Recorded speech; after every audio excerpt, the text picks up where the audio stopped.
soir, des vœux, des juniors et du vin. Voici l'actualité ce soir du 6 minutes Strasbourg Eurométropole. Bonne année patron. Strasbourg Eurométropole a présenté ce matin ses vœux aux acteurs économiques du territoire. Petits, moyens, grands, des centaines de patrons et patronnes ont participé à l'événement au PMC. L'occasion de rappeler, entre autres, que Strasbourg se devait d'être la capitale de la nouvelle région unifiée. La star des boss, c'était lui, Louis Gallois, le président du conseil de surveillance de PSA, ancien de ADS et de la SNCF, a souligné le dynamisme de Strasbourg et mis en avant l'innovation comme condition de réussite économique. Arnaud Bello est le président de Punch Powerglide à Strasbourg, l'une des très grosses entreprises du coin. Punch fabrique des boîtes de vitesse et emploie 1100 salariés. Lui aussi place l'innovation au cœur de la réussite industrielle.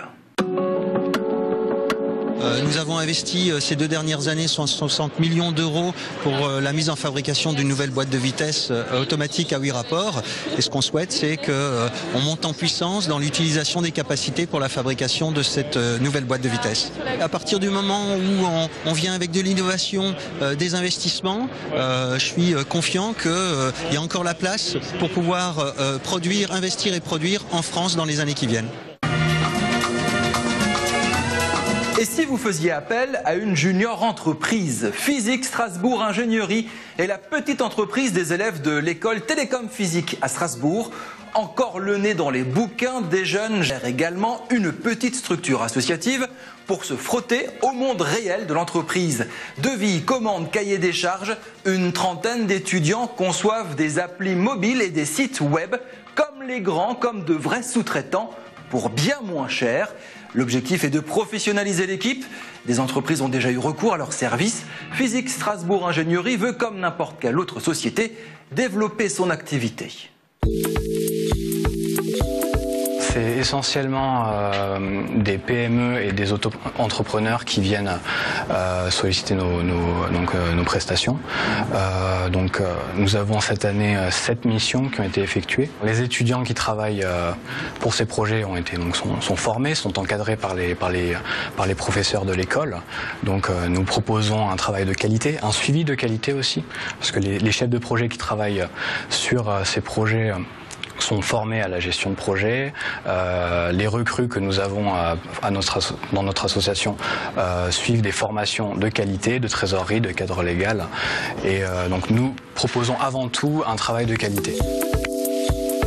En fait, c'est vraiment enrichissant. D'une part, on apprend le travail en équipe avec tous les postes que l'on côtoie, que ce soit les personnes de la trésorerie, de la qualité. On apprend vraiment à travailler tous ensemble, à avoir une dynamique d'équipe. Donc c'est vrai que c'est enrichissant et c'est un atout qu'on peut mettre en avant lorsqu'on passe nos entretiens de motivation pour nos futurs jobs.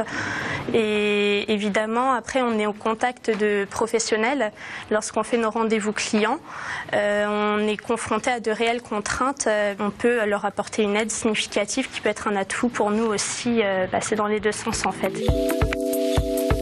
Disons que cette association a vraiment 2 buts majeurs, c'est-à-dire former nos étudiants, que ce soit sur des missions qui correspondent à leur domaine de compétences à l'école, mais aussi proposer une véritable expérience entrepreneuriale aux étudiants qui font partie du conseil d'administration.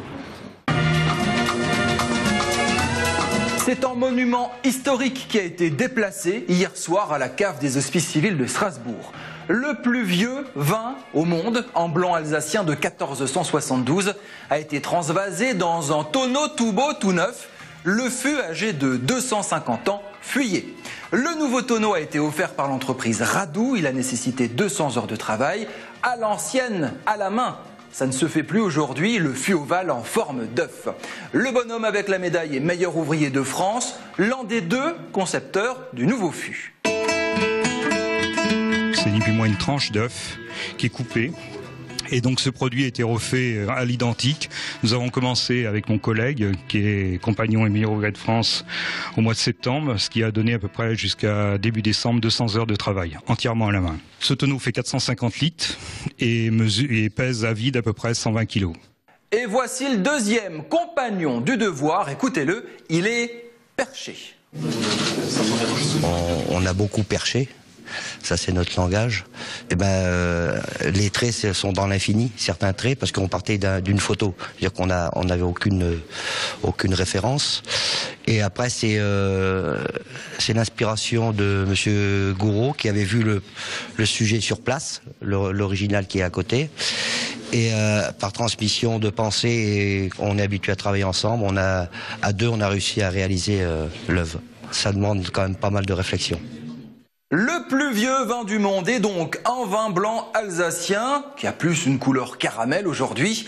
Il n'a été bu que 3 fois depuis 1472, la dernière fois en 1944 par le général Leclerc. Question, est-ce que je peux nettoyer mes jantes de tuning avec? Ça doit être une sacrée piquette depuis le temps. Alors, je le décrirais pas trop comme ça. Après, c'est selon ce que les gens aiment. C'est vrai que c'est un vin qui, parce que c'est logiquement parlant, c'est encore et toujours du vin. Il y a des analyses chimiques qui l'ont prouvé. Et ensuite, il y a un pH qui est très élevé. On est sur 2,21, donc on est vraiment sur un vin qui est très acidulé. Donc après, c'est vrai que ça ne plaît pas à tout le monde. Et c'est vrai que c'est un vin qui pourrait être un petit peu compliqué à digérer. D'une part parce qu'il pourrait y avoir des perforations d'organes divers ou ce genre de choses, donc on fait un petit peu attention avant, toujours avec modération bien sûr. C'est la preuve que les vins blancs d'Alsace se gardent et c'est la preuve qu'on a un trésor historique qui est dans nos caves à Strasbourg et qu'il faut justement chérir le plus possible. Demain, dans le 6 Euro Métro, nous demanderons à Catherine Trottmann si la task force qui défend Strasbourg, l'européenne, est vraiment efficace. C'est elle qui dirige la chose. 6 Euro Métro sur Twitter pour commenter l'actualité. Salut!